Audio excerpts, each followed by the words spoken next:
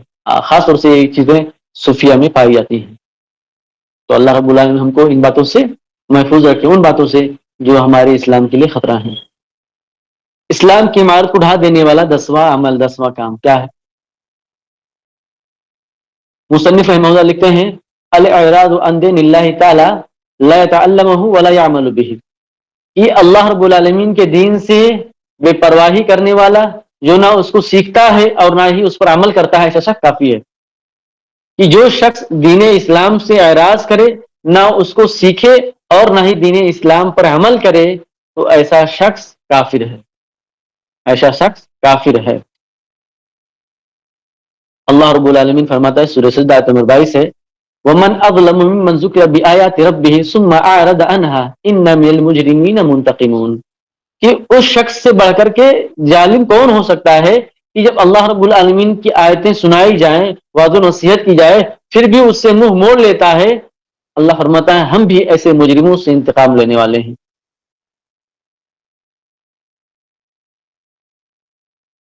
اعراض سے مراد کیا ہے؟ اعراض سے مراد ہے روگردانی کرنا، دین اسلام کی بنیادی عقیدے کی تعلیم سے لا علم رہنا، اسے حاصل نہ کرنا، یا جو بنیادی عقائد ہیں ان سے آدمی جاہل ہو جائے یا ان کے بارے میں کبھی غور و فکر نہ کرے. خاص طور سے ارکان اسلام ہو گئے، ارکان ایمان ہو گئے، یا نماز روزہ کے تعلق سے باتیں ہو گئیں.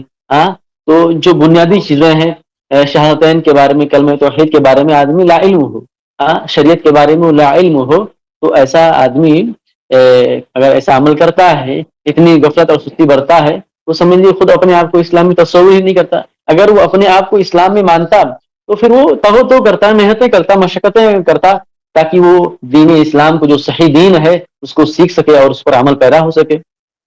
اگر اسے آخرت پر ایمان ہوتا تو خود بخود اس کے لیے محنت کرتا. لیکن ایسا آدمی جو خاص طور سے سیکولر ذہن کے ہوتے ہیں، ان کو ایسی باتوں سے کی کوئی پرواہ نہیں ہوتی ہے، بلکہ وہ لوگ بس اپنی دنیا میں لوگوں کو خوش کرنے کے لیے اپنی دنیا میں ایک الگ ہی دنیا بنا کر کے اپنے آپ میں مگن رہنا چاہتے ہیں. اللہ رب العالمین سورہ اعراف میں فرماتا ہے وَلَقَدْ ذَرَأْنَا لِجَهَنَّمَ كَثِيرًا مِنَ الْجِنِّ وَالْإِنسِ. اور بے شک ہم نے جہنم کے لیے بہت سے انسانوں اور جنوں کو پیدا فرمائے. پھر اللہ فرماتا ہے وَمَنْ أَعْرَضَ عَنْ ذِكْرِي فَإِنَّ لَهُ مَعِيشَةً ضَنْكَ وَنَحْشُرُهُ يَوْمَ الْقِيَامَةِ أَعْمَى. اور جو لوگ میرے ذکر سے، قرآن سے، احادیث سے، میرے بتلائے ہوئے طریقے سے، دین اسلام سے اعراض کرتا ہے، ہم اس کی معیشت کو تنگ کر دیں گے. وَنَحْشُرُهُ يَوْمَ الْقِيَامَةِ أَعْمَى. اور ہم اس کو قیامت کے دن اندھا کر کے اٹھائیں گے. ہم قیامت کے دن اس کو اندھا کر کے اٹھائیں گے. یہ اللہ رب العالمین فرما رہا ہے کہ جو لوگ دین اسلام سے اعراض کرتے ہیں وہ لوگ کل آخرت میں خسارہ اٹھانے والے میں سے ہیں. اور علامہ ابن القیم رحمہ اللہ لکھتے ہیں کفر اور اعراض سے مراد وہ کفر ہے جس میں کوئی شخص اپنے دل اور کانوں سے رسول اکرم صلی اللہ علیہ وسلم کے اقوال سے اعراض کرے، رسول اکرم صلی اللہ علیہ وسلم کی نہ ہی تصدیق کرے اور نہ ہی تکذیب کرے، رسول اکرم صلی اللہ علیہ وسلم سے نہ ہی دوستی رکھے اور نہ ہی دشمنی رکھے، اور رسول اکرم صلی اللہ علیہ وسلم جو کتاب و سنت لے کر کے آئے ہیں اس کی طرف مائل نہ ہو.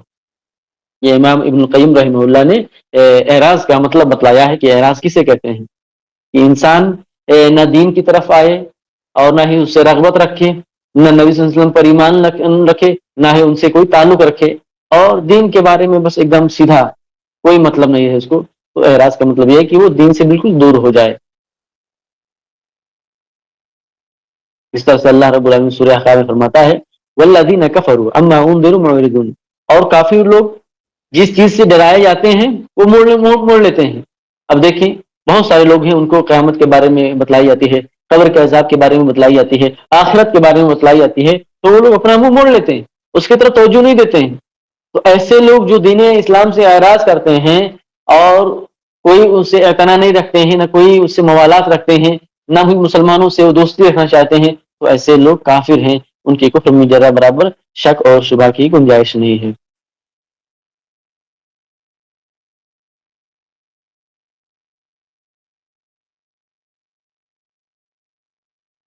یہ جو آج کے درس میں باتیں بتلائی گئی ہیں، اگر کسی کو کسی چیز کے بارے میں شک ہے یا کوئی چیز سمجھ میں نہیں آ رہی ہے تو بے فکر ہو کر کے پوچھ سکتے ہیں.